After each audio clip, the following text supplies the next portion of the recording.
کیا ہمارے دل میں اللہ کی محبت ہے؟ کیا ہمارے دل میں جو ہے وہ، کیا ہم نے سویٹنس آف فیتھ کو ٹیسٹ کیا ہے کبھی؟ کیا قرآن کی تلاوت ہمیں افیکٹ کرتی ہے؟ کیا اسلام کی بات، دین کی بات، یہ چیزیں ہمارے ہارٹ کو افیکٹ کرتی ہے؟ یا ہمارے ہارٹس کو کیا چیزیں افیکٹ کرتی؟ کیا اللہ کا ذکر، کیا اللہ کہیں مینشن ہو رہے ہو تو ہمارے ہارٹ کو خوشی محسوس ہوتی ہے؟ یہ ہے کچھ سوچنے والی باتیں. یا ہمارے دل کو خوشی اور تسکین صرف ورلڈلی چیزوں سے مل رہی ہے، ورلڈلی پلیجر سے مل رہی ہے؟ جب تک ہمارے دلوں سے، یقین کیجئے، دنیا کی محبت نہیں نکلے گی، تب تک ہم ایمان کی محبت اور ایمان کا وہ پلیجر فیل نہیں کر سکیں گے اپنے دل میں. رات کو قیام کی لذت کا مزہ یہ وہی جانتا ہے جس نے اس ٹائم پر قیام کیا ہے. اللہ تعالیٰ ہم سب کو توفیق دے. یہ میرے لیے بھی ریمائنڈر ہے، ہم سب کے لیے ریمائنڈر ہے. کہاں ہے آج ایسی یوتھ جو رات کو اٹھ کے قیام کرتی؟ Where has that youth gone? ہماری یوتھ اور ہم تو رات کو اٹھ کے کچھ اور کر رہے ہوتے جو میں یہاں مینشن بھی نہیں کرنا چاہتا. ویئر از دیٹ ایمان؟ ویئر از دیٹ چاہت؟ وہ چاہت کہاں پر ہے کہ اللہ سبحانہ تعالیٰ کہہ رہے ہیں کہ میں رات کو پہلے آسمان پہ آتا ہوں تو ہے کوئی مجھ سے ملاقات کرنے والا، ہے کوئی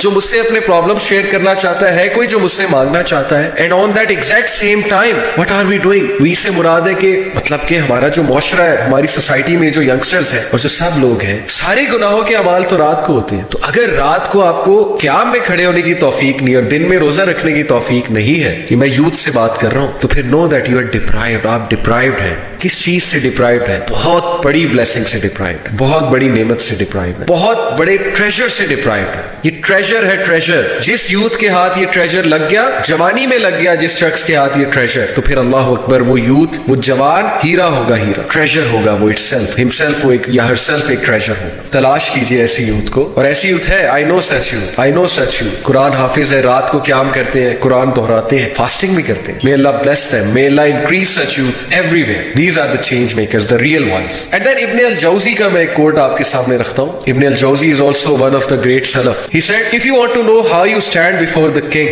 اگر تم جاننا چاہتے ہو کہ تم کنگ کے سامنے تمہارا کیا سٹیٹس ہے، اللہ کے سامنے، where do you stand؟ ہم کہتے ہیں نا کہ what is my standing in university, what's my GPA, teacher کے سامنے میری کیا سٹینڈنگ ہے، دوستوں کے سامنے میری کیا سٹینڈنگ ہے، سوشل ریٹنگ میری کیا ہے، انسٹا پہ کتنے فالوورز ہیں، فیس بک پہ کتنی فالوئنگ ہے. اب تو ظاہر ہے کہ یہ جو سوشل فالوئنگ ہے اس پر بندے کو جج کیا جاتا ہے نا، اس کی وقت اس سے ہے. No, if you want to know کہ اصل میں وقت وہ ہے جو اللہ کے سامنے ہے، وہ تمہاری کیا ہے، تو پھر اس کا کرائٹیریا کیا ہے؟ Then look at how you are spending your time and what work you are assigned to do. سبحان اللہ. پھر یہ دیکھو کہ تم کن کاموں میں بزی ہو، اور پھر یہ دیکھو کہ اللہ تم سے کیا کام لے رہا ہے. الحمدللہ ثم الحمدللہ. اگر اللہ آپ سے قرآن پڑھانے کا کام لے رہا ہے، اگر اللہ آپ سے دین کا کام لے رہا ہے، دعویٰ کروا رہا ہے، اللہ تعالیٰ آپ سے خیر کو شیئر کروا رہا ہے، آگے اللہ آپ سے اچھا کام لے رہا ہے، اللہ نے آپ کو اچھی چیزوں میں انوالو کیا ہوا ہے، آپ کی روٹین جو ہے اس بات کی گواہی دیتی ہے کہ اس میں اچھی چیزیں انوالوڈ ہیں، then know that your standing before the Lord is very valuable. الحمدللہ. Then Allah values. لیکن اگر خدا نہ خواستہ کمپلیٹلی اپوزٹ ہے، آپ فضول کاموں میں انوالوڈ ہیں، ٹائم کے ضائع کرنے والے کاموں میں انوالوڈ ہیں، اور آپ جس ورک میں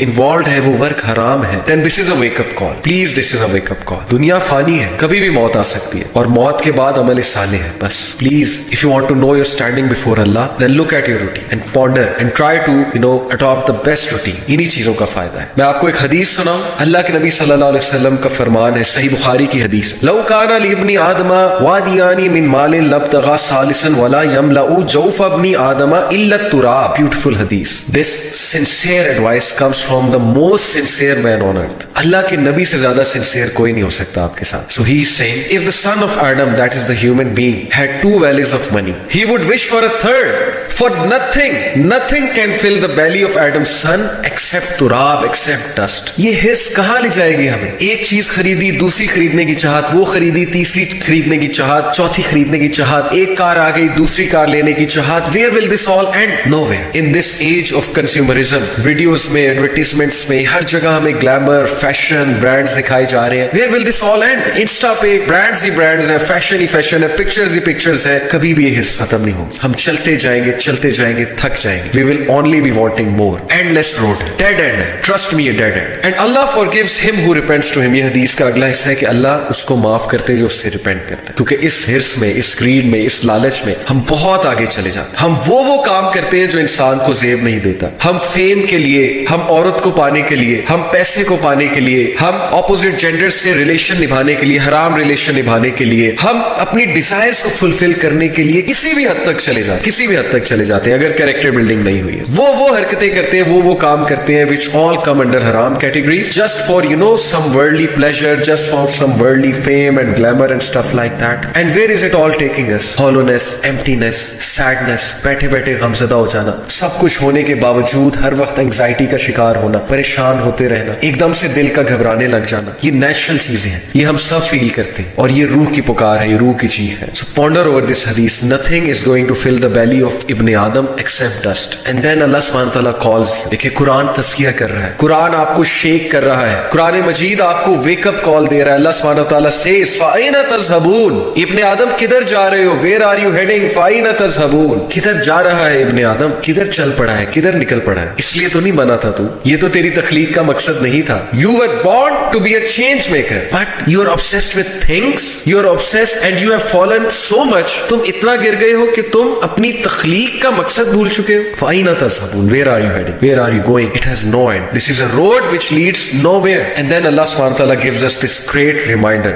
Surah Tawbah chapter number 10 verse number 57. Ya ayyuhan nasu qad ja'atkum mau'izatun min rabbikum wa shifaa'un lima fis suduri wa hudan wa rahmatun lil mu'minin. اے انسانوں, یا ایھا الناس, مسلمانوں سے خطاب نہیں ہے, ہیومینٹی, ہیومن بینگز, تمہارا گاڈ تم سے بات کر رہا ہے, تمہارا creator who is one, he is talking to you. یا ایھا الناس قد جاءتکم موعظۃ من ربکم, تمہارے رب کی طرف سے موعظہ آیا ہے تمہارے لیے, واز آیا ہے. واز کا مطلب ہے ریمائنڈر آیا ہے, انسٹرکشن آئی ہے تمہارے لیے. کیا انسٹرکشن ہے؟ سنسیئر ترین انسٹرکشن کہ ہیومن بینگز کدھر جا رہے ہو, کیا کر رہے ہو, حلال کی طرف آؤ, حرام چھوڑ دو, مت اپنی جانوں پہ ظلم کرو, مت فیک لائف سٹائل اڈاپٹ کرو. تمہیں بھی پتا ہے یہ فیک ہے. We all know this will lead nowhere, this is all fake. We all know کہ ہم کب wannabe بن رہے ہوتے ہیں. We all know کہ who we really are. We all know this is just fake glamour, fake glitter leading nowhere. So موعظہ, قرآن واز کر رہا ہے ہمیں, قرآن ہمیں اصل حقیقت دکھا رہا ہے, ہماری آنکھوں کے سامنے سے پردے اٹھا رہا ہے. قرآن سمجھ جاؤ, سمجھ جاؤ, اس آنکھ سے دیکھو, قرآن کی آنکھ سے دیکھو, قرآن کے ویژن سے دیکھو. You will understand the realities of life. اور وہ ہمارے سامنے ریالٹیز. کیا ملتا ہے ہمیں لوگوں کے پیچھے جا کے, کیا ملتا ہے ہمیں اللہ کو ڈسپلیز کر کے لوگوں کو پلیز کرنے میں؟ کچھ بھی نہیں. ذلت, رسوائی, لوگ چھوڑ کے چلے جاتے ہیں, لوگ ہماری امیدیں توڑ دیتے ہیں, اور پھر ہمارے دل دکھتے ہیں. تو امید اللہ سبحانہ و تعالیٰ سے لگائیے. تو آیا ہے تمہارے رب کی طرف سے موعظہ, وشفاء لما فی الصدور, اور اس میں شفا ہے, اس میں کیور ہے, فار دیٹ وچ از ان دا صدور, وچ از ان دی بریسٹ, جو سینوں میں بیماریاں ہیں, روحانی بیماریاں, حسد ہے, جالسی ہے, ریسزم ہے, ایک دوسرے سے دشمنیاں ہیں, ایک دوسرے سے عداوت ہے, ایک دوسرے سے جالسیز ہے, ایک دوسرے سے آگے بڑھنے کی وہ جو ایک نیگیٹو کمپٹیشن کی جو چاہت ہے. یہ دل کی بیماریاں, یہ روحانی بیماریاں ہیں. انسان اصل میں تو گیور ہے, انسان اصل میں تو فطرت پہ پیدا کیا گیا ہے, ایک دوسرے کا سوچنے والا ہے, ایک دوسرے کے ساتھ اچھا کرنے والا ہے. یہ ہم کہاں نکل پڑے میڈیا کو دیکھ, ہم کیسے نیگیٹو ہو گئے, ہم کیسے شیطان کے رستے پہ چل پڑے. تو روحانی بیماریوں کا علاج قرآن میں. یقین کیجئے جتنی بھی روحانی بیماریاں اس وقت دنیا جن کی وجہ سے سفر ہو رہی ہے, جن روحانی بیماریوں کی وجہ سے ریسزم ہو گیا, انٹالرنس ہو گئی, ایک دوسرے کو نیچا دیکھنا ہے, صرف اپنے مطلب والے سے یاری رکھنی ہے, صرف اس رشتہ دار سے ملنا ہے جو ہمارے اسٹیٹس کا ہے, صرف وہ دوست بنانا ہے جو ہمارے اسٹیٹس کا ہے, باقیوں سے ملنا بھی نہیں ہے. یہ تو مسلم اسپرٹ نہ ہوا نا, یہ تو امت کا اسپرٹ نہ ہوا. تو روحانی بیماری. اینڈ دین ونس اگین ظاہر ہے کہ گناہ کر کر کے جو دل کالا ہو جاتا ہے, جو دل سخت ہو جاتا ہے, اللہ سے دور ہو جاتا ہے,